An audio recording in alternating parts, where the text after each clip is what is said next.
eee, kita lanjutkan ya perkuliahan kita.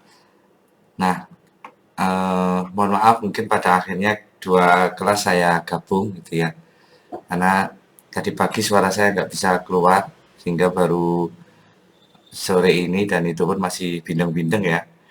Oke, saya berusaha untuk memenuhi apa yang sudah menjadi kewajiban saya, dan alhamdulillah sepertinya bisa ya 2 kelas masuk di breakout room. Saya khawatir aja nggak bisa masuk gitu ini tadi. Tapi alhamdulillah bisa, dan hari ini kita akan banyak belajar tentang apa yang sudah Anda dapatkan. Kemarin janji di pertemuan sebelumnya saya memang berjanji akan membahas tentang hasil self assessment yang sudah Anda isi. Tadi pagi 2 kelas ini saya minta untuk mengisi. Sudah mengisi semua ya. Tolong itu nanti dibaca-baca, dilihat-lihat. Dan hari ini juga sudah saya datangkan gitu ya di kelas kita. Ini teman gitu ya, yang dulu di kuliah satu angkatan di bawah saya sedikit 1 tahun, dan beliau sudah sangat mempelajari tentang talent mapping. Nah kebetulan saya iseng, saya WA tadi mau tak masuk di kelasku gitu. Kebetulan beliaunya oke, tidak apa-apa gitu ya, mau, dan hari ini insya Allah akan sharing tentang talent mapping gitu ya, khususnya tentang laporan, bagaimana membaca laporan yang sudah Anda dapat, yang Anda download sendiri, itu versi pendeknya. Nanti Bu Iva akan, namanya Bu Iva ya, nanti akan menjelaskan panjang lebar terkait dengan itu. Nanti bolehlah diskusi-diskusi atau disesuaikan dengan kondisi teman-teman, oh, saya cocok apa enggak, dan seterusnya. Yang jelas temu bakat yang saya kirim kemarin itu bukan alat tes psikologi ya, yang menggagas pun juga bukan orang psikologi, jadi bukan tes psikologi. Jadi saya malah menunjukkan sesuatu hal yang bukan dari psikologi, karena memang self assessment itu yang general gitu ya. Kalau nanti alat tes psikologi pasti Anda terbatas, pasti nanti Anda akan terbatas dengan kode etik, nggak punya alat tes, nggak bisa menggunakan. Tapi kalau ini yang versi pendeknya temu bakat ini free, semua orang bisa menggunakan ini. Atau mungkin skala-skala yang lain. Mungkin kalian bisa menemukan, bisa mencari, sehingga apa instrumen-instrumen itu kemudian ke depan itu bisa Anda gunakan sendiri untuk membantu seseorang untuk menemukan bakat atau minat yang ada dalam diri seseorang itu. Baik, Bu Iva bisa memunculkan, saya nggak tahu di mana Bu Iva. Suara, ini ada. Sudah terdengar? Ya, sudah terdengar.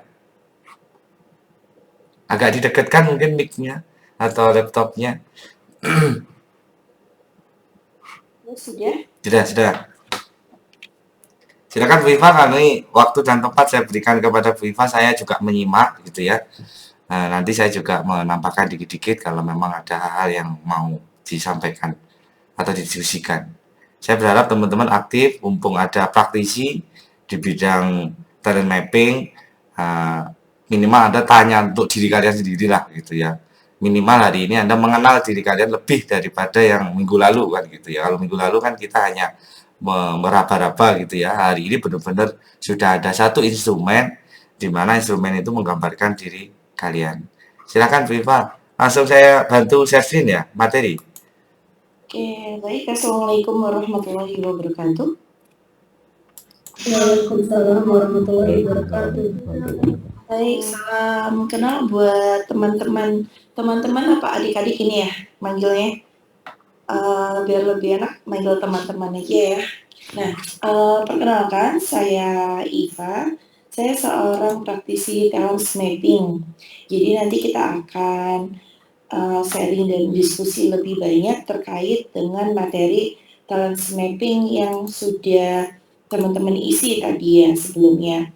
Jadi sebelum kita mulai, saya ingin menjelaskan terlebih dahulu apa sih sebenarnya talent mapping. Nah, kalau secara harfiah, kalau kita langsung artikan literasinya dari bahasa Inggris ke bahasa Indonesia, talent mapping berarti pemetaan bakat. Nah, tetapi pemetaan bakat yang seperti apa? Tadi waktu teman-teman ngisi kok ternyata lebih banyak dibahasnya itu terkait dengan apa ya, kuesioner-kuesioner yang terkait personal atau kepribadian ya. Saya merasa mampu berkomunikasi dengan baik atau saya merasa bisa memimpin orang lain. Semuanya lebih kepada ke trait.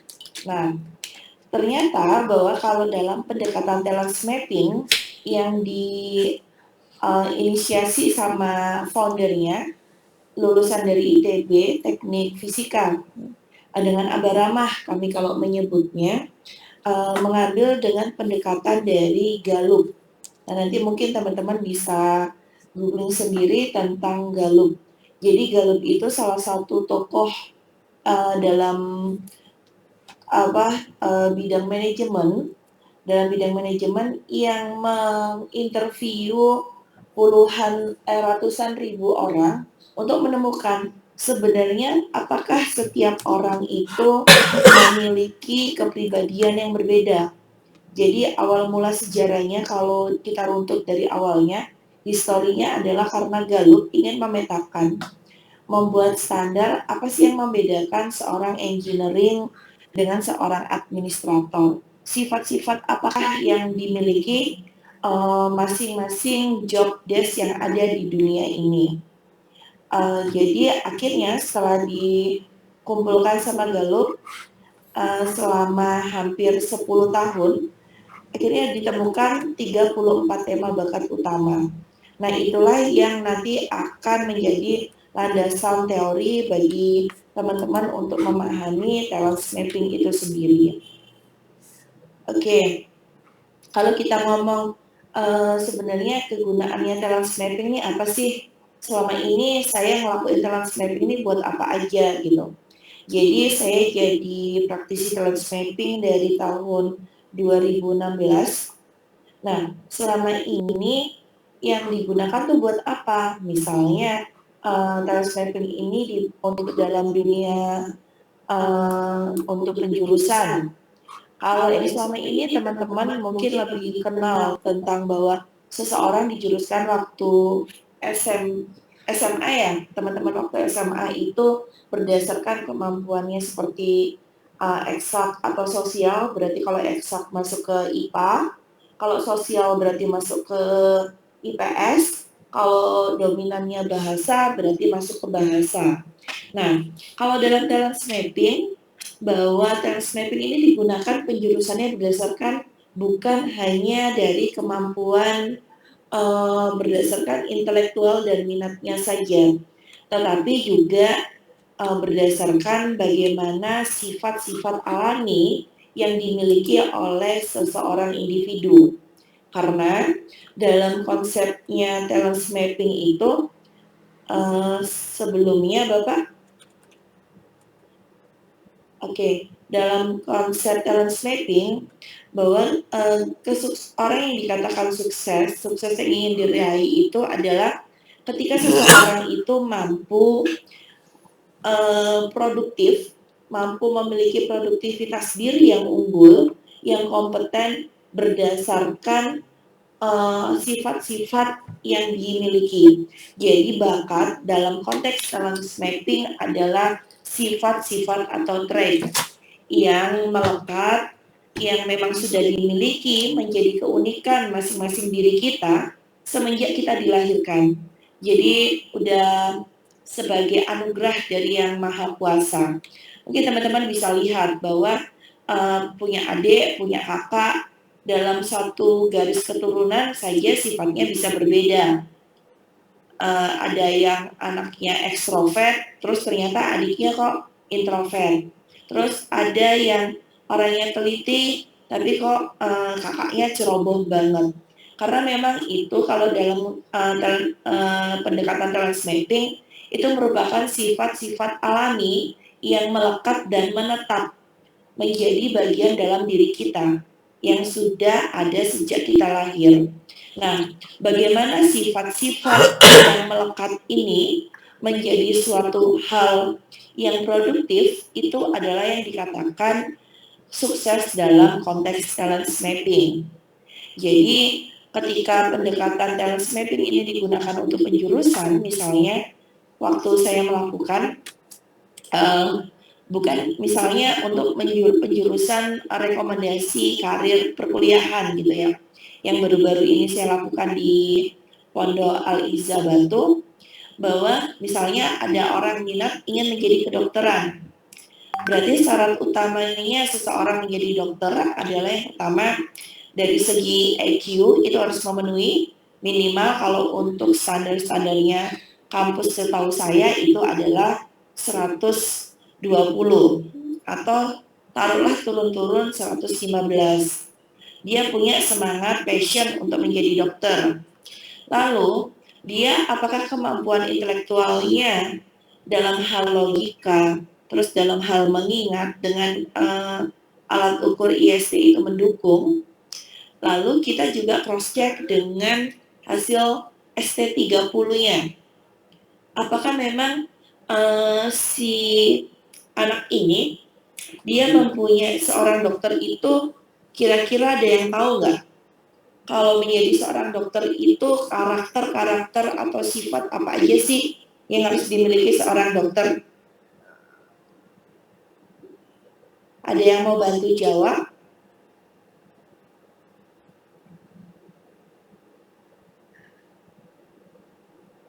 Peduli terhadap orang lain. Oke, berarti dia harus punya caringnya harus main ya Mbak ya. Oke Mbak Rama, ada yang lain? Cekatan. Oke.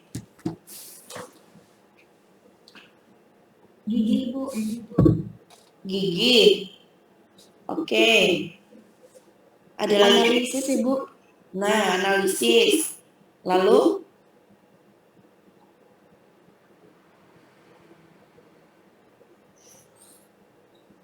Kira-kira kalau waktu ke dokter yang teman-teman senangi itu dokter yang gimana?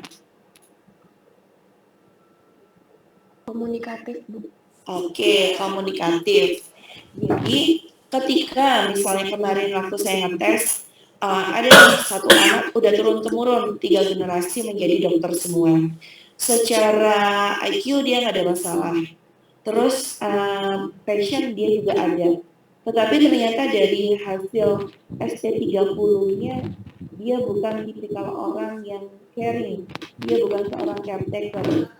Juga dia bukan seorang komunikator yang baik.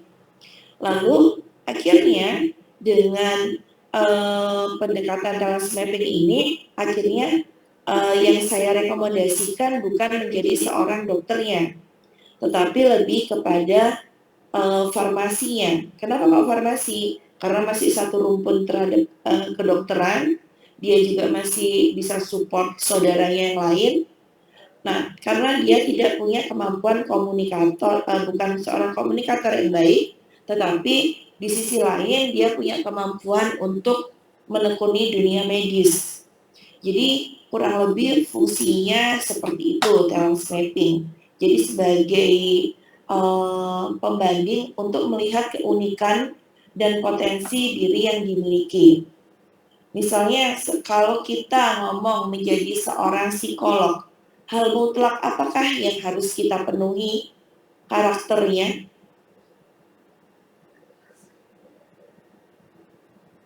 Ada yang tahu? Udah harga mati nih, psikolog nggak boleh ditawar. Kira-kira sifat apa yang harus melekat?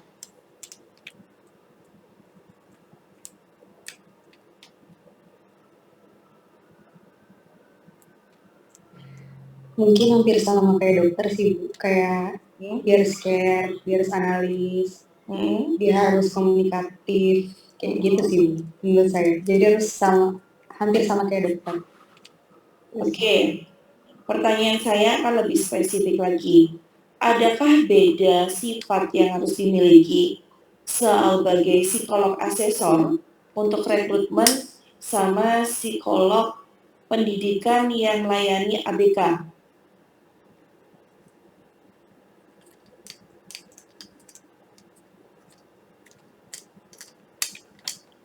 Ada yang tahu? Gimana Bu? kalau sebagai seorang rekruter, sama nih psikolog nih harus analis, harus komunikator, harus perhatian. Apakah seorang rekruter yang baik, seorang asesor yang baik, apakah perhatian terhadap kandidatnya, terus timbul sifat empati itu diperlukan ketika dalam dunia industri?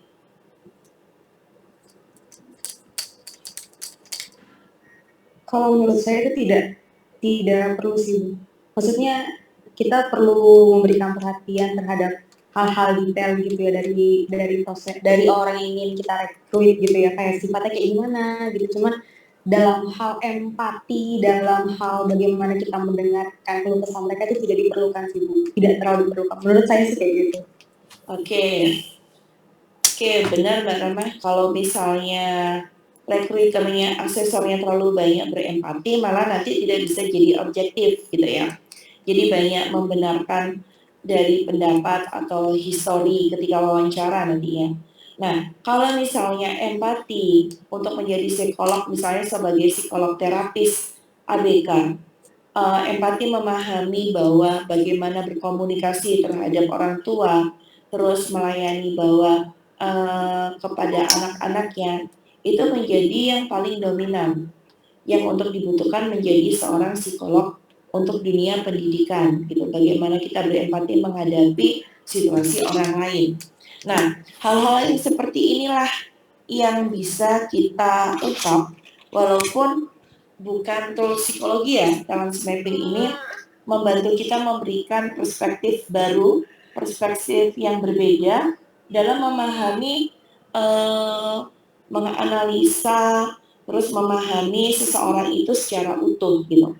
Jadi bukan hanya EQ-nya saja, bukan hanya berdasarkan trait kepribadiannya atau misalnya kayak tes koran sejauh mana produktivitasnya yang diukur secara kuantitatif, tapi juga melihat bawaan keunikan yang ada dalam diri setiap individu itu tersebut, sehingga bisa membantu nanti pemetaannya lebih lebih holistik gitu loh. Gitu, itu ada fungsinya dari talent mapping itu sendiri, analoginya. Nah, next lanjut. Oke, Pak Adi bisa dibantu. Nah, lanjut.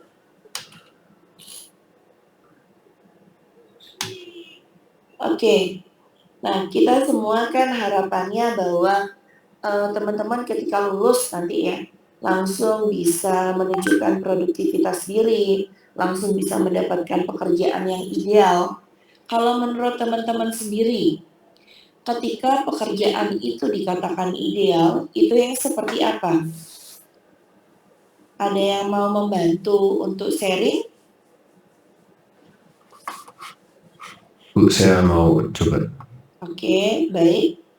Kalau menurut saya idealnya suatu pekerjaan itu subjektivitas ya, soalnya kan kebutuhan masing-masing individu itu beda-beda. Terus juga tingkat pencapaian atau set target dari masing-masing orang juga beda. Jadi mungkin kalau saya jawabnya pekerjaan yang ideal itu jawabannya pasti subjektivitas, tergantung kebutuhan dan target dari masing-masing orang. Gitu sih. Oke. Ada lagi? Makasih ya Mas ya. Memang benar bahwa ya tergantung subjektivitasnya ya, karena memang untuk mendeskripsikan idealisme dalam berkarir itu tergantung dari nilai-nilai diri masing-masing. Ada yang mau mencoba lagi?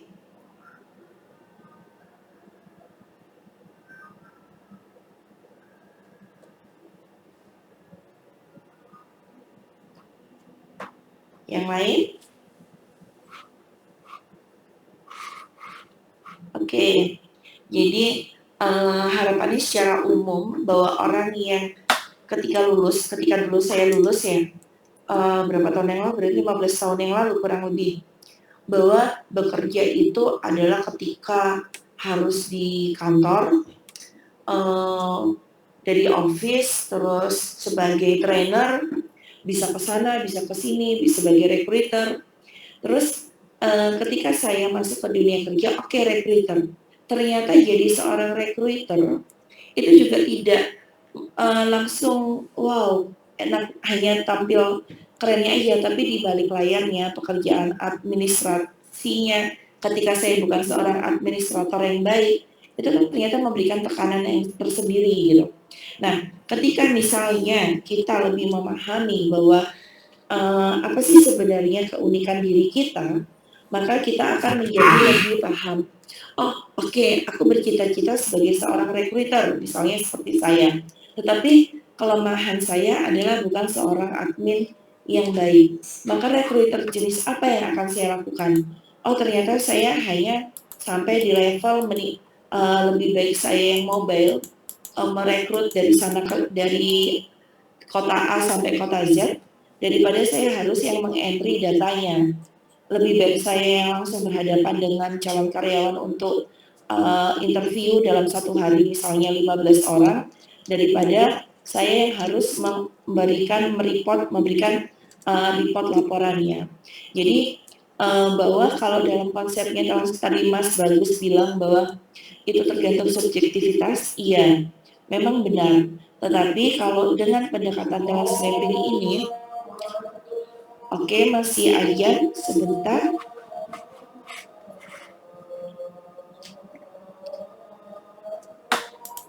Lanjut aja nggak apa-apa, Viva. Oh gitu, oke. Nah, kalau dalam konteks talent mapping ini bahwa pekerjaan yang dikatakan ideal itu ketika kita melakukannya itu berdasarkan keunikan diri kita menjadi hal yang produktif. Nah, hal produktif itu ciri-cirinya gimana? Lanjut Pak Adi. Yang sampai 4E itu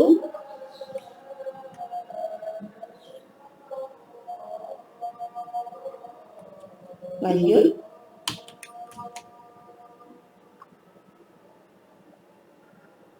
Lanjut. Lanjut.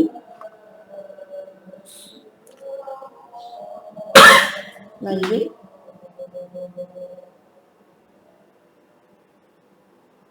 Next. Next. Nanti ini slide-nya bisa teman-teman lihat sendiri ya. Karena ini banyak slide-nya, jadi saya pilih-pilih. Oke, stop. Nah, jadi kalau dalam konsep talent mapping bahwa pekerjaan yang baik itu yang ideal itu ketika kita mampu menjalankan peran dan menunjukkan produktivitas kita dengan melakukan aktivitas yang membuat kita bahagia. Bahagianya itu yang bagaimana? Yang kita merasa bahwa kita enjoy ketika melakukannya, kita merasa isi, kayaknya nggak ada sulitnya aja, walaupun ada tantangannya itu tetap mudah aja bagi kita. Terus kita juga hasilnya itu juga excellent terus, berkualitas unggul, jadi stabil. Terus sampai bahwa apa yang kita lakukan itu benar-benar bisa menebarkan manfaat. Jadi bukan hanya sekedar memenuhi kebutuhan bahwa oke, saya bekerja itu bisa menghasilkan uang, saya memiliki jabatan, saya dihargai, saya dihormati, tapi sudah sampai kepada level bahwa bekerja itu adalah bentuk kita untuk menghargai diri kita sendiri, bentuk kita untuk menunjukkan sebagai rasa terima kasih kepada kepada Tuhan Yang Maha Esa atas apa yang telah dianugerahkan kepada kita. Suaranya kecil, Viva.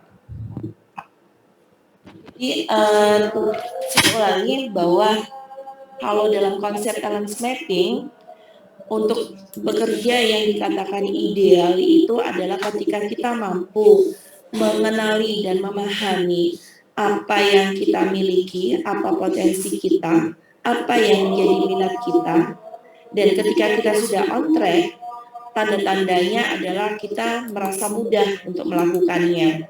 Kita merasa bahwa itu hal yang menyenangkan, menimbulkan antusias, bersemangat terus ketika melakukannya, hasilnya juga konsisten, unggul, bagus terus, dan dapat memberikan manfaat, dan kita diapresiasi atas kebermanfaatan itu. Jadi harus memenuhi standar itu kalau dalam konsep talent mapping. Misalnya saya dulu punya teman kuliah nih, anak psikologi, dari selama dia lulus tuh kurang lebih 5,5 tahun, hampir 6 tahun. Nilainya juga standar di bawah 3 IPK-nya, tapi dari dulu dia itu emang sukanya foto. Akhirnya ketika Pak Dekarwo jadi gubernur Jatim dulu, ada audisi lomba, terus dia akhirnya terpilih untuk jadi fotografernya Pak Dekarwo. Dan sekarang dia punya studio foto. Dia memilih bahwa ilmu psikologinya itu bisa dia gunakan ketika dia bekerja sebagai seorang fotografer. Kalau dulu zamannya kuliah dia disuruh presentasi, pasti dia akan merasa kesusahan. Disuruh ngetes gitu, analisis berbagai macam tugas-tugas praktikum, dia juga banyak kesulitannya. Tetapi bahwa kesulitan yang dia hadapi ketika masa kuliah itu bukan berarti harga mati bahwa dia tidak bisa meraih kesuksesan dalam berkarirnya. Selama dia bisa mampu mengenali, terus memahami apa sih yang dia miliki, nilai beda value dirinya itu di mana, terus passionnya apa, dan dia bisa meniti karir sesuai bidang yang memang dia rasa mampu dan mudah dan menyenangkan untuk dilakukannya. Akhirnya sekarang dia juga jadi guru fotografer di Surabaya. Nah, jadi hal-hal itu yang menjadi basic ya dalam konsep bahwa teman-teman ini kan mata kuliahnya karir dan psikopreneur, bahwa karir di sini itu bukan berarti batasannya kalau nggak jadi HRD berarti jadi seorang konselor atau jadi seorang terapis. Kalau psikologi, kalau katanya Pak Jakaria, waktu saya kuliah dulu tuh, selama ada orang hidup, maka psikologi selalu bisa hidup. Jadi karena memang kebutuhannya kita itu adalah kepada orang-orang, kepada manusia. Nah, next lanjut.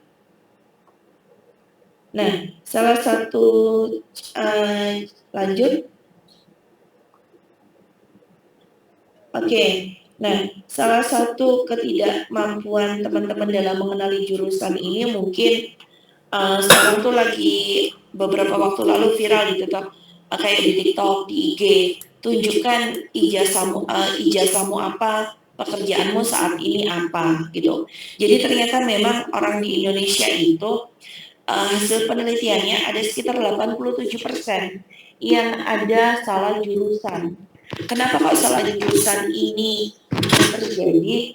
Karena memang ketika masa-masa memilih jurusan itu kan masa-masa masih remaja ya, kategori remaja, belum bisa ada masa-masa masih galau, belum mengenali diri secara utuh. Nah, makanya itu kenapa talent mapping ini bisa juga dilakukan di usia mulai dari 15-16. Jadi untuk membantu sebagai tools untuk membantu mengenali sebenarnya apa sih maunya gitu loh. Jadi kayak waktu saya sharing ya sebagai seorang konselor praktisi talent mapping, waktu itu ada anak dari UB. Dia cum laude-nya UB jurusan bioteknologi gitu. Satu sisi dia bingung ditawari sebagai R&D di satu perusahaan, satunya lagi dia dapat beasiswa ke Thailand. Dia bingung nih mau ngambil yang mana. Kalau dia mengambil beasiswa, otomatis dia karirnya adalah jalur dosen. Kalau dia ke perusahaan, dia sebagai R&D, maka jalurnya adalah sebagai seorang karyawan. Dua sisi sama-sama menantang. Kenapa kok tiba-tiba dia ingin asesmen talent mapping? karena dia merasa galau. Sebenarnya apa sih yang mau saya dapatkan dalam kedepannya ini mau apa gitu. Karena dia merasa bahwa kurang mengenali sebenarnya dia tuh gimana gitu loh. Ternyata dari hasil talent mapping itu terungkap bahwa walaupun dia seorang yang senang belajar, dia bukan tipikal orang yang bisa terikat. Nah, ketika dia memilih akhirnya kita sharing bahwa peluang menjadi dosen untuk lebih bebas bereksperimen dan dia sebagai seorang learner yang baik, maka itu bisa terpenuhi daripada dia akan memilih karir sebagai seorang R&D, Research and Development, mungkin langsung karirnya lebih cepat naiknya, tapi walaupun bagaimana dia bisa memberikan ide, kalau itu bukan perusahaannya maka ide itu masih 50-50, bisa diterima, bisa juga ditolak. Jadi makanya di sini kita, kalau kami dalam talent mapping itu berusaha untuk mengedukasi jangan sampai salah jurusan, dari SMP itu sudah mengenali arahnya kemana, karena SMA itu sudah masanya untuk lebih memiliki wawasan yang spesifik dan keterampilan yang spesifik. Jadi kuliah harapannya ketika sudah mengenali siapa dia melalui talent mapping itu udah mampu menunjukkan kreativitas dan membangun portfolio dirinya. Oke, lanjut, Pak. Oke, lanjut. Kurang lebih seperti yang tadi sudah saya sampaikan ya. Oke, lanjut.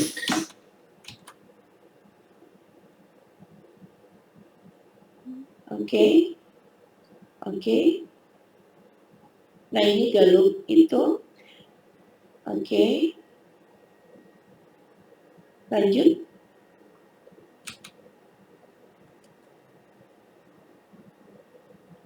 Sekarang kita akan bahas tentang hasil ST30-nya. Lanjut, Pak Adi. Nah, ini yang hasil teman-teman sudah kerjakan ya. Jadi secara dalam ST30 itu adalah versi pendeknya dari talent mapping. Jadi yang memang bebas diakses adalah yang versi pendeknya. Kalau yang versi berbayarnya ada laporannya lebih detail. Tapi kalau untuk hanya sekedar menambah wawasan dan bisa untuk sharing, ST30 bisa dilakukan. Kalau teman-teman ingin menjadi praktisinya, itu ada pelatihannya. Jadi kita ada beberapa level, mulai dari basic sampai nanti advance. Ketika teman-teman sudah bisa advance, nanti boleh memberikan konseling sama orang lain. Bukan hanya konseling aja ya. Jadi sebagai konselor kependidikan, biasanya juga talent mapping ini digunakan untuk ke pernikahan juga bisa nih, dari pasangan. Kira-kira dengan karakter yang seperti ini, pasangan seperti ini nanti seperti apa gitu. Nah, jadi ini kurang lebih secara umum kalau dalam talent mapping itu dalam ST30 ya. ST30 itu adalah strength tipologi. Kok 30-nya itu apa? Karena ada 30 bidang yang kayak marketer, terus komunikator, analiser, visioner, itu peran-peran 30 personal branding yang nanti bisa jadi personal branding ketika sudah mengerjakan ST30 atau strength typology. Secara umum dibagi menjadi 4 domain utama. Jadi striving itu adalah bagaimana menekuni motivasi internal ketika sifat-sifat yang membuat kita tekun mampu menjadi pelaksana atau menekuni sesuatu secara terorganisir. Ada juga tipikal orang yang bahwa potensinya atau sifat-sifat karakter keunikan dirinya adalah tipikal pemikir. Nah, dalam tipikal pemikir ini nanti dibagi juga menjadi 2. Ada yang mikirnya itu berpikir kreatif atau yang berpikir mendalam atau yang logis rasionalnya. Terus ada juga yang relating. Di relating ini bahwa menjalin tipikal orang yang memang senangannya gaul gitu ya. Jadi kan mungkin orang yang udah ekstrovert, mungkin teman-teman punya nih teman yang di mana aja ada aja temannya. Terus mau di sosmed, mau di dalam dunia nyata, ada aja yang kenal sama dia. Terus ada tuh tipikal juga orang yang bawaannya dari lahir itu udah punya bakat nih sebagai seorang influencer. Ketika dia ngomong, ketika dia juga mengomando, itu bisa memberi membuat orang tertarik untuk mengikutinya. Nah, nanti ini bisa di detail dibaca-baca sendiri. Lanjut. Nah, jadi ini secara umum seperti ini ya, bahwa masing-masing ada komen aktivator computation. Mungkin di detailnya nanti bisa di-share sama Pak Adi. Nanti saya kasih datanya di Pak Adi. Nah, jadi konsep yang tadi bahwa di sini itu dalam pendekatan talent mapping ini adalah yang keunikan diri, bawaan alami. Ketika ini sudah mulai disadari, dikenali, itu menjadi potensi kekuatan. Karena kalau dalam talent mapping kita tidak fokus kepada orang ini nih jeleknya apa. Kalau yang bagusnya itu dioptimalkan, jeleknya disiasati. Sebenarnya bahasanya bukan jelek, tapi lebih kepada keterbatasan. Jadi bahasa seseorang itu dengan 34 tadi sifat, pasti yang menjadi baik, yang dominan itu adalah yang menjadi potensi kekuatannya. Tetapi ketika yang urutan bawah, yang dia tidak dominan, itu adalah yang menjadi area keterbatasan dirinya. Jadi ketika potensi kekuatan ini dilakukan, maka bisa menjadi kekuatan. Kekuatan itu apa? Yang seperti tadi saya bilang, ketika menjelma menjadi aktivitas produktif yang memenuhi 4 indikator utama, yaitu mudah dilakukan, terus menyenangkan dilakukan, hasilnya excellent, dan juga ada nilai produktifnya yang diapresiasi dari orang lain untuk diri kita. Nah, lanjut.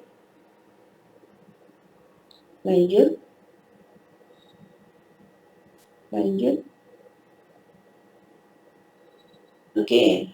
Jadi kalau tadi itu kan ada teman-teman mungkin di laporannya masing-masing ada yang H, N, S, G, I, T, R, E. Jadi dalam ST30 itu memang menjadi ada ini 8 dominannya itu ketika H itu artinya headman, bahwa kita memang sebagai untuk pengendali. Terus N itu lebih ke networking, serving, general ID, technical, dan sebagainya. Nanti akan kita bahas lebih detail. Lanjut.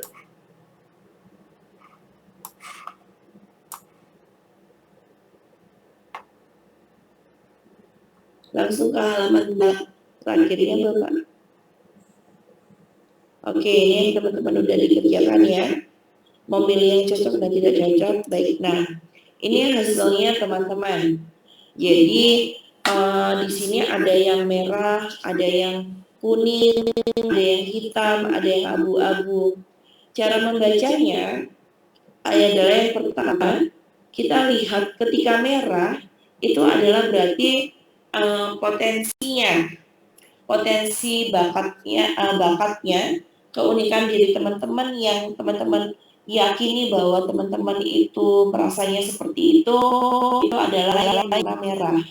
Kalau yang di kuning, di bold warna kuning, berarti itu ketika teman-teman kadang merasa tidak mampu tapi ternyata mampu, atau teman-teman merasa senang tapi teman-teman merasa senang tapi juga belum didukung secara optimal sama bakatnya. Kalau putih itu sifatnya lebih ke netral. Jadi B aja. Aktivitas-aktivitas yang ketika dilakukan itu biasa saja. Kalau yang abu-abu dan hitam itu yang cenderungnya lebih lemah. Nah, kalau H, setelah kita memahami warnanya tadi merah, kuning, putih, abu-abu, dan hitam, maka kita bisa melihatnya lagi seperti ini. Dominannya yang warna merah itu ada di mana? Misalnya ada yang mau nge-share, ada yang punya ininya nggak? Share-sharannya? Mungkin Ada ada yang mau di-share? mungkin ada yang mau mencoba share Ya, lebih enak hasilnya. ya, dari sini ya. Kalau pengen mungkin Bu Iva bisa membantu membaca potensi gitu. Langsung aplikasi saja. Ada kan? Boleh, Bu. Ya silakan Mas Bagus. Ini di share yang downloadan PDF Iya, benar. di website langsung. Iya. Yang downloadan. Oh, iya.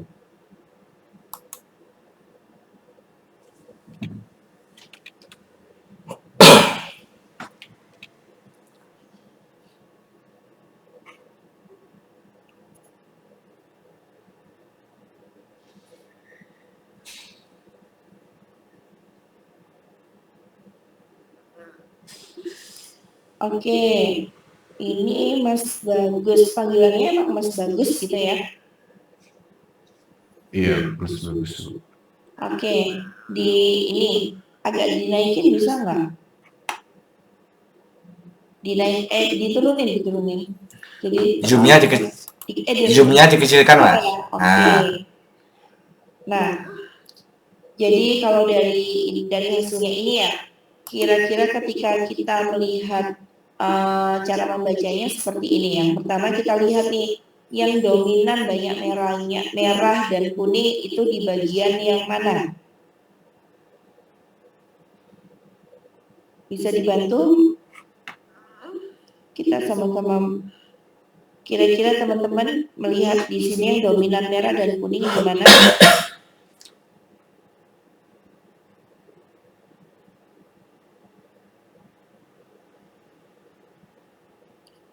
Oke. Kayaknya pada jadi gini. Yang pertama kita lihat adalah yang dominan merah dan kuning itu ada di bagian mana. Kalau dari sini misalnya kita ke headman, yaitu tentang kemampuan sebagai orang headman itu memiliki kemampuan interpersonal untuk mempengaruhi orang lain secara alami. Ternyata di headman-nya ada ini yang abu-abu dan juga hitam, maka kita abaikan. Terus kita ke S, oh ternyata juga tidak ada merahnya, tidak ada kuning. Ke GI, di sini ada merah satu, divisioner. Jadi Mas Bagus ini tipikal orang yang memang berpikirnya jauh ke depan. Jadi kalau orang visioner itu kalau yang lain masih memikir 1-2 langkah, Mas Bagus bisa memikirkan sampai 10 langkah ke depan. Sudah punya gambaran-gambaran rancangan hidup yang mau dicapai ketika umur sekian sampai umur sekian itu ada semua. Selain itu juga suka membayangkan bahwa ketika di masa depan kira-kira sekarang nih yang belum ada, mungkin bisa nyampe kebayang gimana ya kalau ada mobil terbang, atau yang kelihatannya sekarang hal-hal yang tidak mungkin itu sudah kepikiran bagi orang-orang yang tipikal visioner. Terus kita lihat ini yang merah lagi di sini. Di sini di merah ada di bagian INT. INT itu interpretation, bahwa dan E di sini, kalau tadi ini kan berpikir kreatif ya, general idea. Kalau di E ini elementary. Elementary itu bahwa pekerjaan-pekerjaan yang admin banget, administrator, bahwa dari 3 jurnalis sebagai jurnalis, terus sebagai administrator yang menginput data, Mas Bagus lebih kepada menginterpretasi data itu sendiri.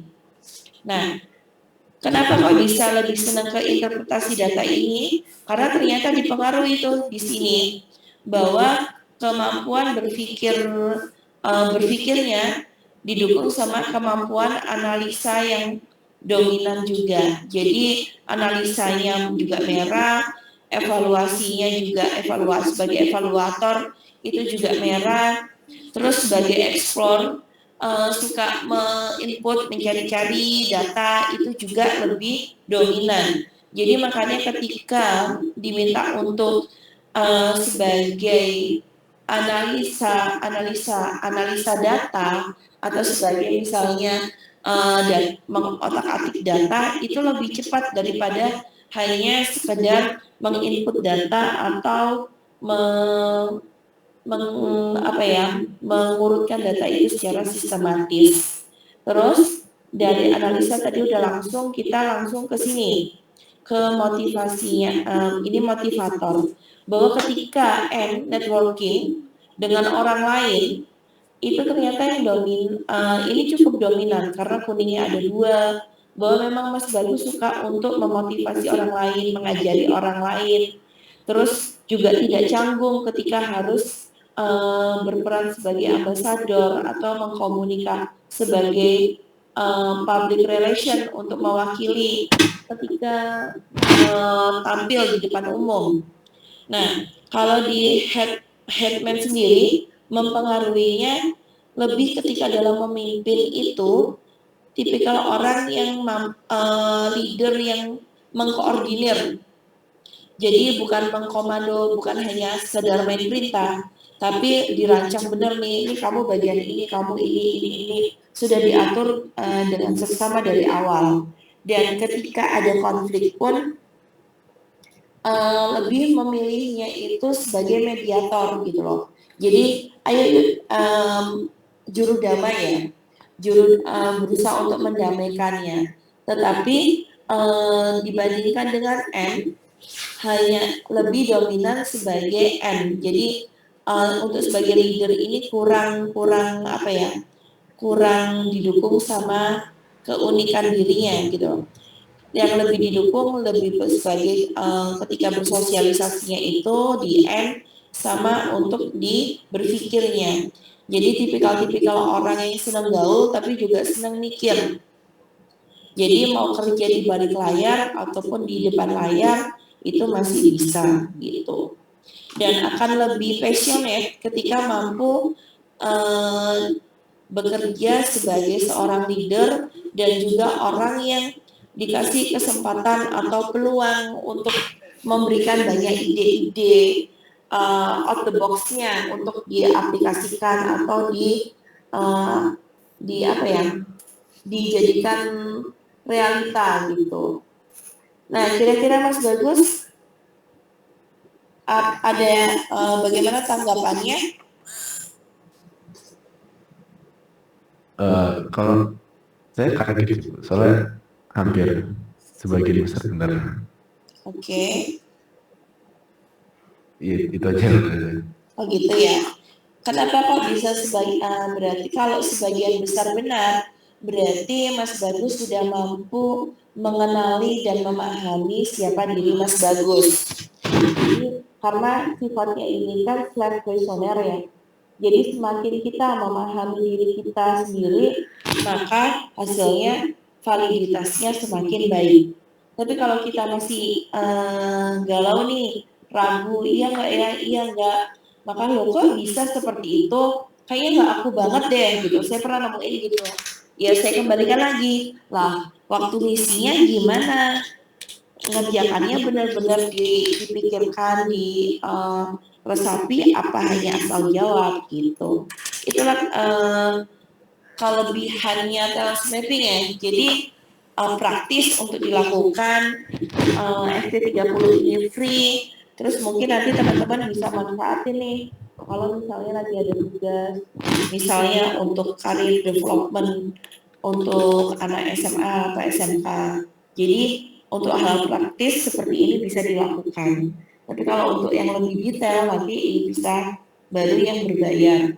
Nah, ada lagi yang mau ditanyakan atau yang mau di-sharingkan hasilnya?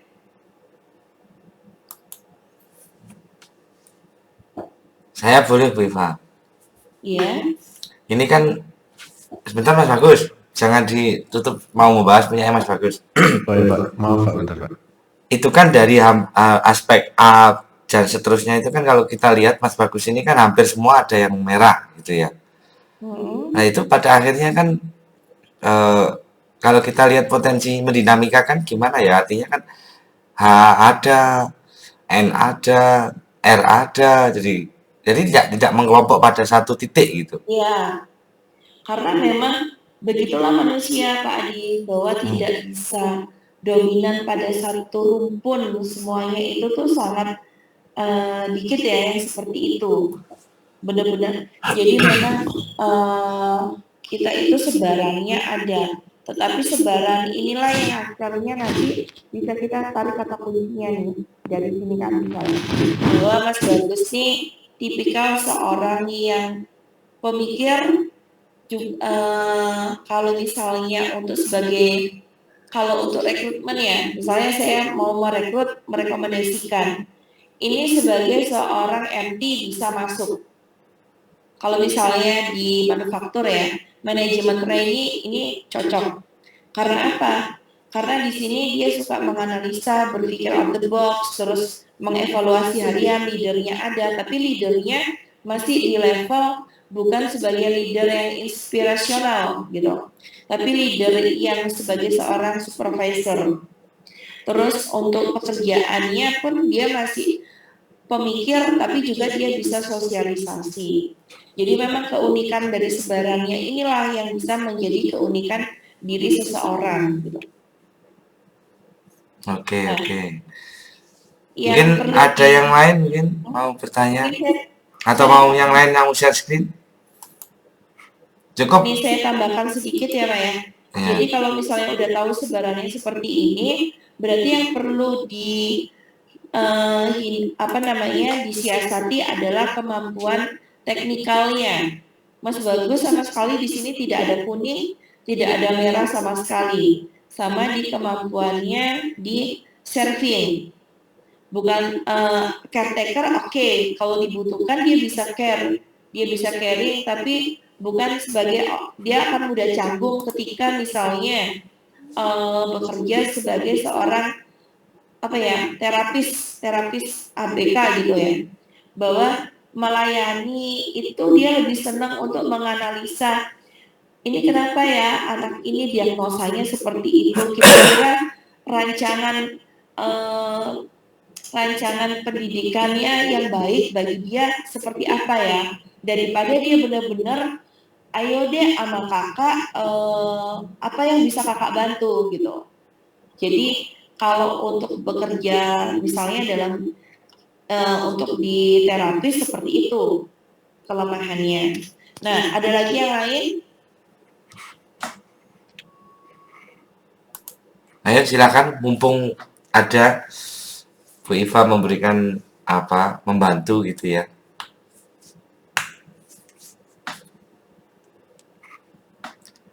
Mungkin ada yang pengen gitu ya, atau mungkin ada yang masih bingung mau ditanyakan.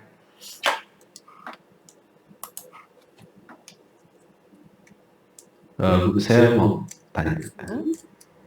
Itu kan saya kan di teknikal ya, itu kan gak ada yang merah, gak ada yang kuning.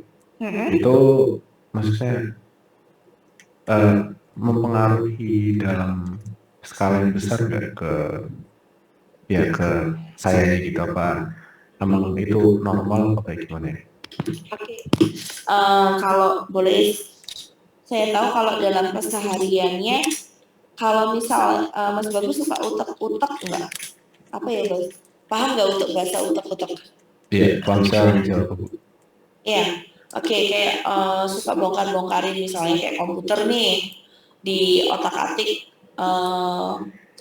itu CPU-nya atau motor gitu, atau lebih senang ketika motor rusak, ya udah bawa aja ke bengkel gitu.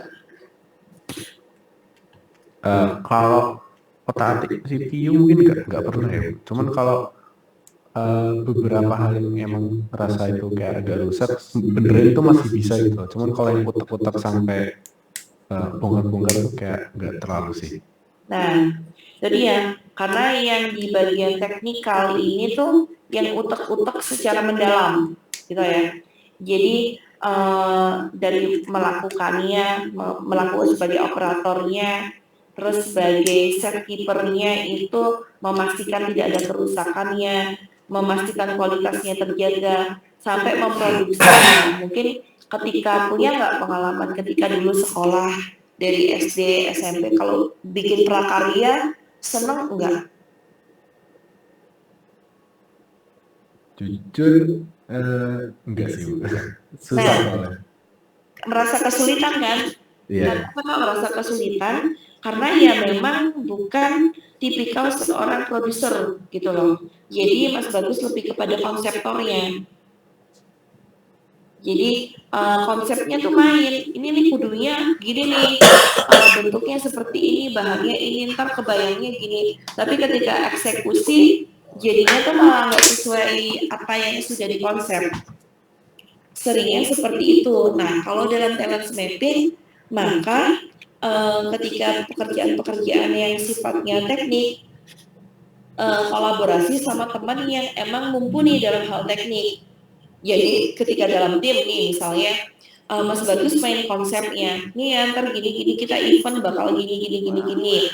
Dari A sampai Z akan bisa detail nih alurnya, skenario-nya, plan A, plan B, plan C, emang koordinir siapa yang bertanggung jawab. Tapi ketika Mas Bagus disuruh pelaksananya, itu akan lebih sulit. Mas akan lebih nyaman ketika sebagai juru bicaranya, sebagai ambasadornya, ketika dalam kepanitiaan gitu ya, daripada sebagai koordinator perlengkapan, Mas akan lebih senang ke bagian humasnya atau ke bagian steering committee-nya. Oh ya, Pak. Masih. Oke. Ini sudah mulai saya stop share. Oke, silakan. Ada lagi yang mau ditanyakan? Mungkin teman-teman yang lain?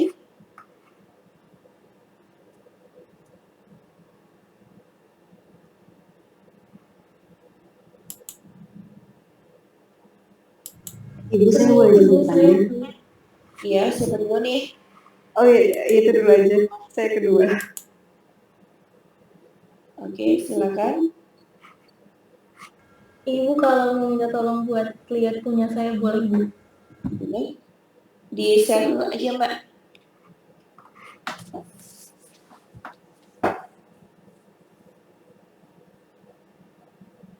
Oke, Mbak Salvira. Nah, kan beda ya, bahwa memang itu punya keunikan, itu tuh bisa dilihat perbandingannya di bagian teknik nih. Tadi yang di Mas Bagus tidak ada kuningnya, kalau di Safira ada. Di Mas Bagus, di S-nya tadi abu-abu semuanya, di sini malah merah. Itulah namanya bahwa memang benar setiap manusia itu memiliki keunikan dan potensi masing-masing. Kalau untuk di Safira ini, tipikal orangnya, kalau di sini itu kan yang merah paling utama itu adalah di S. Dua-duanya merah, terus di bagian networking juga udah ada kuningnya. Ini kurang lebih masih sama dengan Mas Bagus tadi ya. Tipikal orang yang senang berpikir, senang bergaul, tapi bergaulnya itu tidak tampil depan umum, lebih kepada menjalin kedekatan personal. Terus bisa, tapi dalam skup yang lebih kecil, dia bisa menjadi Safira lebih merasa nyaman dan enjoy memimpin kelompok kecil karena dia benar-benar bisa memberikan perhatian one by one, bagi itu penting, memastikan bahwa setiap orang itu terpenuhi kebutuhannya, dia mampu mendengar sebagai pendengar yang baik dan melayani semua dalam timnya itu dengan baik. Itu adalah hal basic, kebutuhan basic yang membuat dia tuh merasa berharga gitu. Nah, selanjutnya selain dari kebutuhan basic itu juga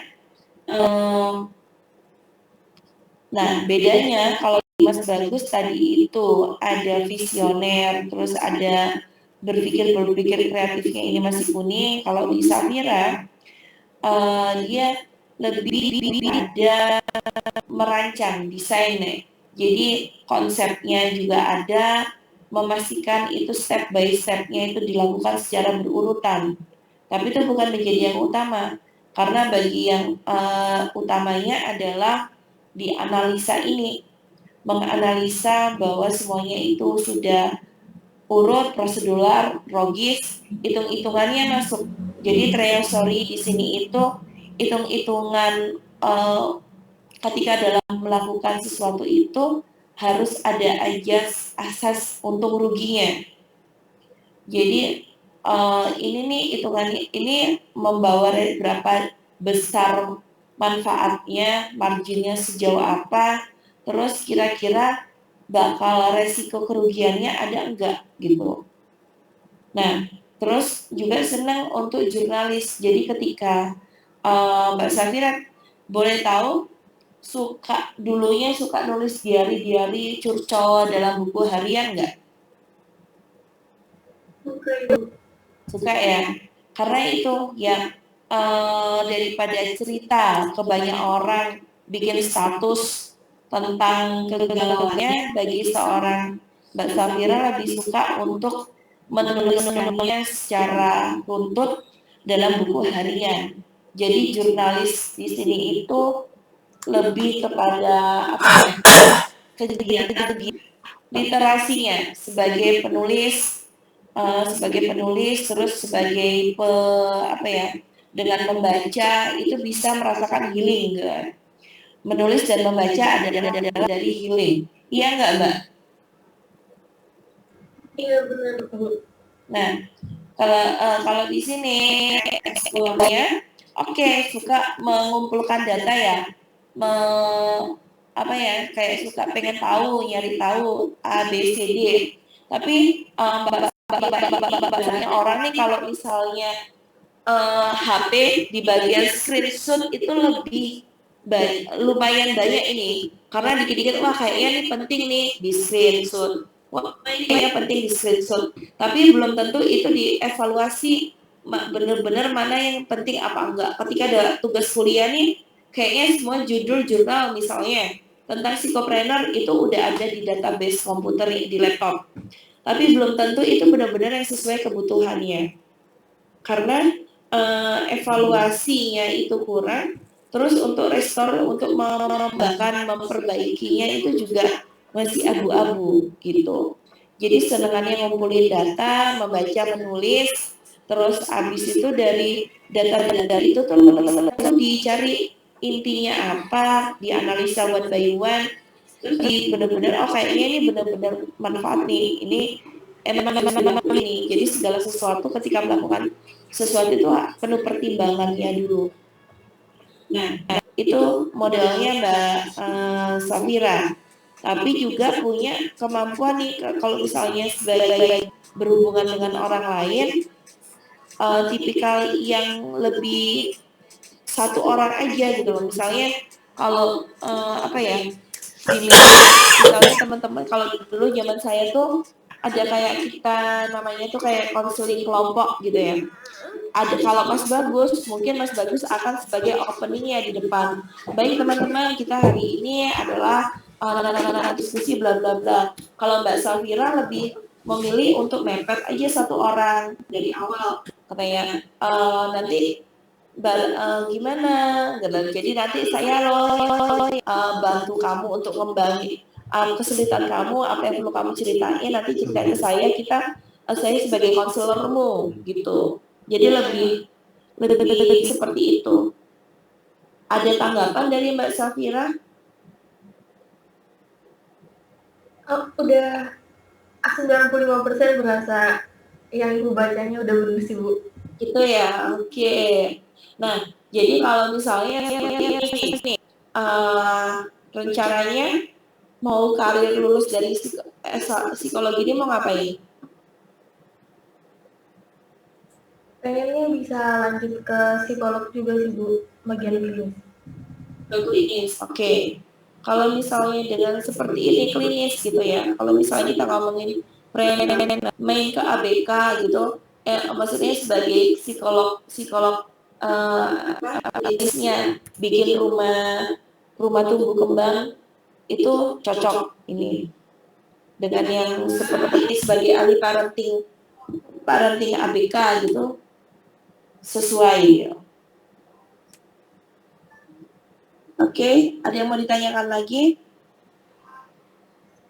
Sudah Ibu, terima kasih Bu. Oke. Ada lagi? Kayaknya saya kayak berasa dukun banget gitu ya. Oke, ada yang mau di-sharingkan lagi teman-teman? Saya boleh Bu. Oke, gimana Mbak? Ada yang mau ditanyakan apa? Kalau boleh minta tolong baca juga boleh ya Bu? Ya silakan di-share screen. Ayo sebentar Bu.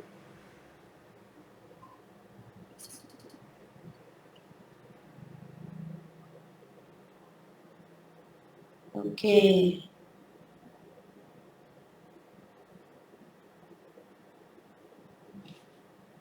Oke Mbak Sania ya panggilannya ya. Oke. Mbak Sania waktu SMA ekskulnya apa? Ekskul saya cuma pramuka sih Bu waktu itu. Oke. Pramuka. Iya. Dari awal, dari kelas 1 pramuka doang. Iya, tapi pramuka itu udah kayak ekskul yang saya ikutin terus dari SD dan aktif kegiatan gitu. Oke. Kenapa memilih ajib di pramuka nggak nyoba-nyoba yang lain? Mungkin karena udah ke bawah dari SD, jadi saya merasa harus ngelanjutin terus.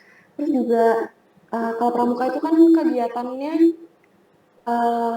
sosial banget gitu Bu. Aku suka ngejalanin itunya sih. Oke, nah itu dia. Kenapa kok kayaknya sosial banget suka gitu ya pramuka? Kalau pramuka itu kan leadernya juga main ya. Nah di sini untuk benar-benar pramuka itu jiwanya Mbak banget itu ketika di sini headman-nya mulai dari arrange ngatur, memkomando, memediasi itu iya jalan gitu kayak jiwanya itu kayak apa ya? Ngerasa bahagia ketika bisa ngelakuinnya. Terus nah sosialnya ini dari caretakernya ini. Bahwa kan memang kalau dalam pramuka itu lebih untuk memberikan perhatian tapi tidak sama-sama. Nah, selain itu kekuatan utamanya adalah sebagai seorang komunikator yang handal. Jadi kalau disuruh tampil presentasi kayak walau cuma entah nanti itu menguasai materi apa enggak, ya nggak apa-apa deh, aku aja yang presentasi gitu. Jadi pede gitu. Karena memang bisa punya kemampuan persuasif ke orang lain. Terus kalau di sini yang enggak ini kan berpikir kreatifnya, makanya kenapa kok sebenarnya pramuka? Pramuka kan udah prosedural tuh kegiatannya apa, makanya tidak ke kayak karya ilmiah atau kelas olimpiade, karena yang untuk nge-lab terus berpikir kreatif untuk bikin hal-hal teknis, misalnya ekskulnya itu fotografi, tata boga gitu itu enggak banget karena tipikalnya Mbak memang lebih kepada tampilnya punya apa ya potensinya itu lebih pada tampilnya daripada ke bagian adminnya pelaksananya ini. Nah, terus kalau yang berpikir kreatifnya itu bisa emang ya seperti tadi kayak Mas Bagus ya, visioner. Jadi udah punya bayangan ke depan, futuristiknya ke depan tuh gimana udah kebayang aja. Nah, kalau tipikal orang-orang yang futuristik tapi juga didukung sama komunikator, arrange, tapi bukan tipikal pelaksana, maka coba ketika ada ide-ide itu disampaikan ke teman-teman yang lain. Jadi mempengaruhinya gunakan kemampuan persuasi ini untuk berbagi ide-ide ini. Jadi ntar kita bikin, aku lo kepikiran kayak gini, misalnya mau, kalau dulu itu, kalau teman saya gini nih, dia punya ide pengen jualan, kalau dulu tuh belum kayak jualan coklat ya dulu ya. Misalnya mau Valentine kita demi aja jualan coklat, bikin cetak, dia punya ide. Tapi dia bukan seorang pelaksana yang baik, maka dia ngajakin teman-teman yang lain. Nah, terus dengan yang komandonya ini persuasinya dia juga ngajakin nih yang kiranya rumahnya bisa dipinjam buat tempat produksi siapa, yang mau masak siapa, terus yang punya modal siapa. Jadi dia lebih mengarrange. Nah, ini juga yang bisa Mbak Sania ya lakuin.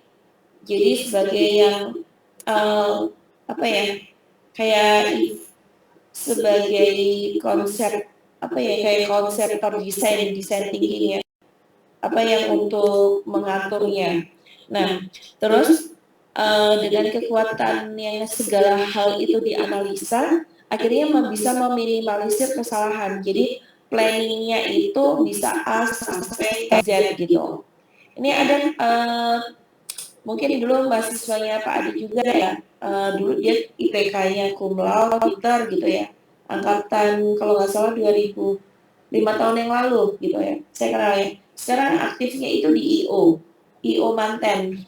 Mungkin teman-teman pernah dengar Venice Organizer gitu. Ternyata waktu dia nyoba dengan IPK yang cum laude, kerja di bank, merasa stres, ngerja di HRD juga merasa stres.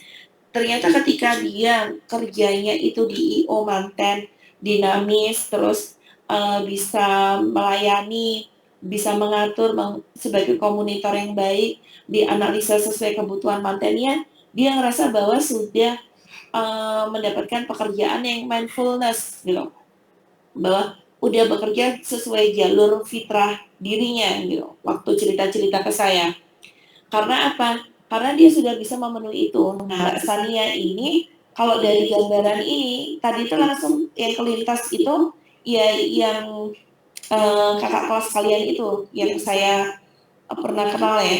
Jadi punya kemampuan untuk tampil, mengatur, tapi bukan sebagai pelaksana, sama sekali pelaksananya itu tidak main. Kalau tadi di Mas Bagus masih ada mau melaksanakan, masih ada bentuk komitmennya.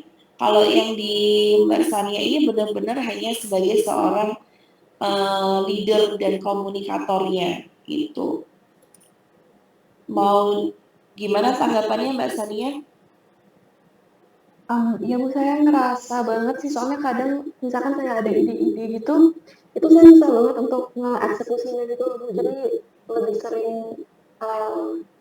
sering ngekomunikasi ide saya ke teman-teman saya gitu biasanya. Nah, jadi kalau misalnya bekerja nanti ya coba di bagian yang startup gitu ya, atau misalnya kalau misalnya mau jadi psikopreneur, mau coba bikin lembaga sendiri gitu loh, jadi bisa bebas mengide sendiri sebagai seorang konten kreatornya sendiri, juga bisa kolaborasi sama teman yang lain. Jadi kalau misalnya itu lebih kepada kayak yang trainer-trainernya. Jadi psikologi itu kan juga nyambung ke trainer ya. Jadi pekerjaan yang tidak terikat, terus tapi juga bisa mobile analisa, atau kalau lebih terlalu mencelat seperti yang tadi saya ceritakan itu, bisa kayak dalam bidang-bidang IO gitu. Nah ya, oke Bu, makasih Bu. Ya, sama-sama. Oke, ada lagi? Ini sampai kapan ya? Sampai jam 8 ya. Tapi tidak apa-apa kalau memang dirasa cukup. Mungkin ada yang lain teman-teman yang mau bertanya tentang cara menganalisanya, atau mungkin ada hal yang perlu ditanyakan.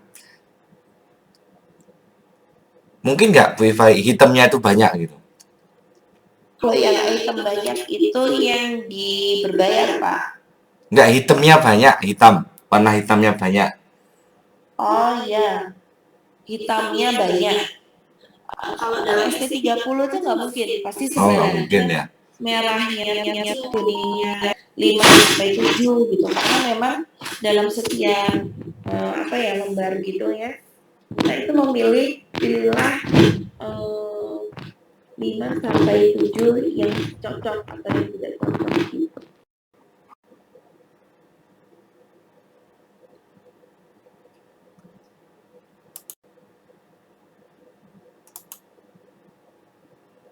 Cukup ini teman-teman.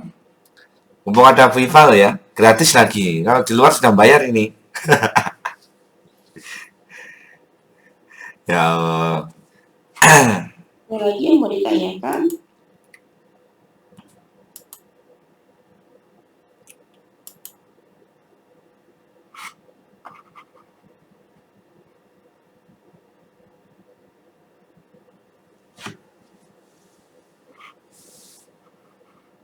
Oke, ini antara paham dan masih nge-lag ya. Ya nanti materinya bisa dibaca-baca sendiri. Jadi intinya kalau dalam talent mapping itu bukan tool psikologi, tapi juga bisa sebagai pendukung kita sebagai dalam untuk lebih memperkaya tools kita sebagai comparison pembanding dari tools yang psikologi gitu. Jadi lebih lengkap. Terus harapannya dengan adanya teman-teman udah ngisi tadi, terus jadi udah punya kebayang nih, habis lulus sebagai S1 nih arahnya kemana. Kalau nanti semester 7 kira-kira magangnya di mana. Terus mau ngambil skripsinya tentang apa. Jangan sampai karena sekarang tuh misalnya semuanya psikolog klinis gitu ya. Semuanya berbondong-bondong jadi psikolog klinis gitu. Atau pengennya, kayaknya keren jadi psikolog industri, semuanya sebagai asesor gitu. Jadi coba kenali benar-benar, kalaupun ternyata kayaknya nggak ada satupun deh di pekerjaan profesi psikologi yang saya banget, it's okay. Tetap ingat yang kayak tadi katanya Pak Jack gitu loh, selama manusia itu hidup, psikologi tetap hidup, apapun itu. Di teman-teman saya juga sekarang misalnya hanya sekedar jadi hanya ibu rumah tangga di rumah, tetapi ternyata bisa loh dengan sharing sebagai penulis tentang buku parenting anak, terus bisa juga sebagai langsung di TK-nya anaknya, atau misalnya sebagai digital marketer. Jadi bahkan sampai hanya sekedar data saintis. Ada juga yang teman saya sekarang itu ikut sama Kemendiknas sebagai perancang kurikulum merdeka. Jadi tugasnya dia itu mulai dari merancang sampai menguji cobakan, mulai dari di Aceh sampai di Papua. Jadi di Aceh berapa bulan, di sini berapa bulan. Itu ya lulusan psikologi. Waktu S2-nya ngambil psikologi di UGM itu psikologi statistika. Ternyata waktu nyoba jadi dosen dia stres karena hanya bisa di satu tempat yang sama. Tapi dengan dia mainin data statistik di Kemendiknas tentang kurikulum, analisa, uji coba seperti itu, dia ngerasa lebih merasakan menemui jalur karirnya gitu. Oke, materinya kurang sedikit, bisa dilanjutkan ya, coba yang bagian terakhir itu. Saya aja juga nggak paham itu membacanya. Yang mana? Bentar, saya share screen dulu. Oke.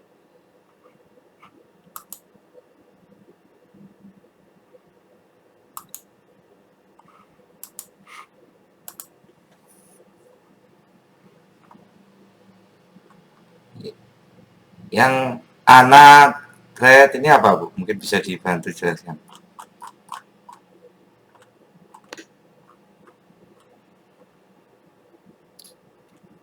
Kelihatan ya, Viva ya? Oke. Ini mah ini aja sebenarnya mempermudah ketika kita melakukan rekomendasi penjurusan karir. Jadi kalau misalnya untuk orang yang eksakta, untuk anak IPA, minimal itu memiliki seperti ini. Jadi kalau untuk merekomendasikan jurusan IPA atau IPS itu bahwa seseorang itu harus punya analitikalnya, dia treasury-nya ada, explorer-nya ada, menginterpretasinya juga bisa, terus juga bisa kalau misalnya orang teknik ya, dia punya ada apa ya, karakter sebagai safe keeper. Jadi kalau untuk K3 itu nggak asal aja, tetapi harus mikirin safety-nya sampai ngambil data di lapangannya. Nah, yang membedakannya, misalnya orang MIPA, kayak matematika dan IPA kan, MIPA itu, bahwa treasury ini penting buat apa? Karena dia harus hitung-hitungan, analisa apa, kemampuan berpikir logisnya. Eksplornya apa? Ya dia harus pengembangan kan. Orang MIPA, orang misalnya fisika, kan dia harus ada eksplor, datanya dikumpulkan, uji coba, trial and error. Lalu dia dari trial and error ini baru menerjemahkan dalam bentuk data dan logikanya bagaimana. Terus misalnya ilmu hayati, kalau ilmu hayati itu kayak biologi gitu-gitu ya, kehutanan, pertanian, pokoknya intinya kalau orang sains itu analisa itu udah harga mati. Tapi perpaduannya analisa dipadu sama apa?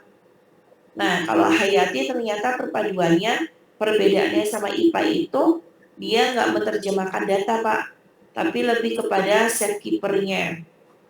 Jadi memastikan bahwa apa yang dia olah, misalnya teknik kelautan, dia nggak merusak biota di laut. Dia juga bisa menjaga keselamatan dirinya, gitu. Kalau kebumian, misalnya nih anak-anak tambang, tadi yang anak tambang sebelumnya Pak, bedanya di apa? Di jurnalis. Ternyata di anak tambang itu memang pencatatan bahwa apa yang kandungan ada, nemukan data di lapangan itu menjadi penting gitu. Nah itu untuk sains. Kalau misalnya sosial maka beda lagi. Nah di sosial ini ternyata ada yang bedanya tadi itu, kalau anak sains nggak butuh untuk berkomunikasi, nggak butuh untuk menyeleksi orang. Terus bedanya kalau di sejarah itu selain mengeksplor, mengidentifikasi, terus mencatat hasil temuan, itu juga ada mempertimbangkannya. Ini nih misalnya barang sejarah, dia harus bisa menghitung-hitung nih, ini benar-benar worth it nggak nih buat diterusin. Kayak misalnya dulu candi ini kan pertama cuma temuin batu kecil doang gitu loh. Terus akhirnya dia bisa menganalisa, menilai, mentakar bahwa oh kayaknya emang ini ada candi di balik ini, maka diterusin. Kalau sosiologi dia nggak butuh untuk hitung-hitungan worth it nggak worth it, ya udah dilakuin aja gitu sampai tahap jurnalisnya. Nah ini nih kalau kriminologi misalnya teman-teman ada yang mau jadi psikolog forensik, juga ternyata ada kemampuan baru nih sebagai seorang observer, sebagai seorang selektor yang baik. Kayak misalnya hari ini kasus Sambo gitu ya. Orang yang suka dengan forensik, dia bisa mantengin tuh bukan fokus hanya kepada dakwaannya Sambo, tapi gerak-geriknya Sambo, ekspresinya Sambo, itu adalah tentang kriminologinya. Jadi karena kita orang psikologi, yang kita lihat bukan apa aja dakwaannya, tapi bagaimana dia menyikapi dakwaan itu. Karena bedanya kalau filsafat itu kan mikir, jadi tetap harus dicatat, harus diinterpretasi, tapi juga dikomunikasikan. Makanya kenapa banyak ahli-ahli filsafat Yunani sampai sekarang kayak Socrates. Kita ngerti Socrates ya karena dia nyampe nulis dan mengkomunikasikannya dalam bentuk tulisan. Itu kalau misalnya ke bagian IPA. Nah, kalau psikologi ternyata ya seperti ini. Ternyata udah ada konteksnya ya. Bahwa kita harus mengamati. Iya, ada mata kuliahnya sendiri. kita juga harus berempati, melayani, mendidik, memotivasi. Ya ternyata juga yang bedainnya itu orang psikologi itu juga harus punya kemampuan sebagai restorer atau restorer itu memperbaiki. Jadi misalnya kalau konseling nih, ada yang ternyata orang bermasalah. Kita kan juga selain sebagai pendengar yang baik, kita juga memberikan pandangan-pandangan, advice biar dia bisa lebih berdaya menghadapi masalahnya. Nah, kalau bedanya psikolog, konselor, guru, dosen di sini bisa teman-teman bagi sendiri gitu.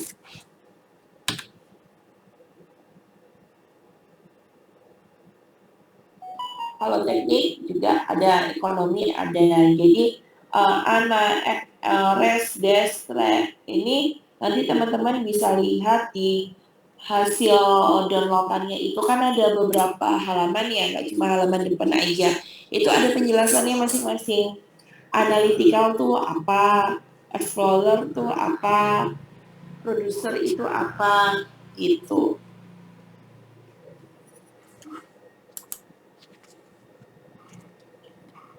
Oke, cukup. Ada lagi pertanyaan mungkin teman-teman?